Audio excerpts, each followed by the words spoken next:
एक बादशाह ने किसी बात पर खुश होकर एक शख्स को ये इख्तियार दिया कि वो सूरज गरूब होने तक जितनी ज़मीन का दायरा मुकम्मल कर लेगा वो ज़मीन इसको अलाट कर दी जाएगी। और अगर वो दायरा मुकम्मल ना कर सका और सूरज गरूब हो गया तो उसे कुछ नहीं मिलेगा। ये सुनकर वो शख्स चल पड़ा। चलते चलते ज़ोर हो गई तो उसे ख़याल आया कि अब वापसी का चक्कर शुरू कर देना चाहिए, मगर फिर लालच ने गलबा पा लिया और सोचा कि थोड़ा सा और आगे से चक्कर काट लूँ। फिर वापसी का ख्याल आया तो सामने के खूबसूरत पहाड़ को देखकर उसने सोचा इसको भी अपनी जागीर में शामिल कर लूँ। अलगर्ज वापसी का सफ़र काफ़ी देर से शुरू किया।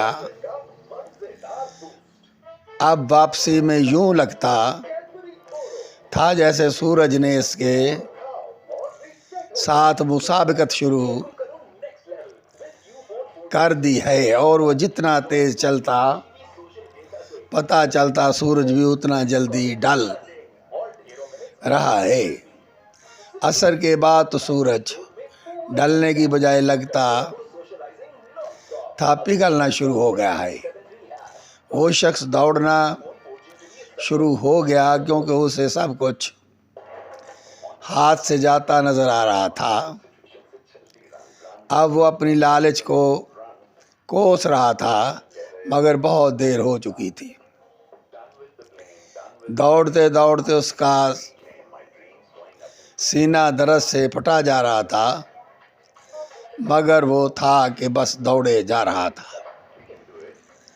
आखिर सूरज गरूब हुआ तो वो शख्स इस तरह गिरा कि उसका सर उसके स्टार्टिंग पॉइंट को छू रहा था और पाँव वापसी के दायरे को मुकम्मल कर रहा था। यूं उसकी लाश ने दायरा मुकम्मल कर दिया।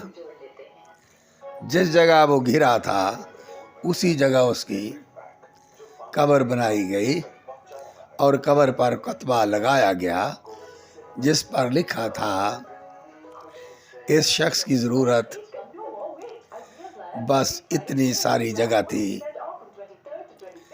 जितनी जगह इसकी कब्र है।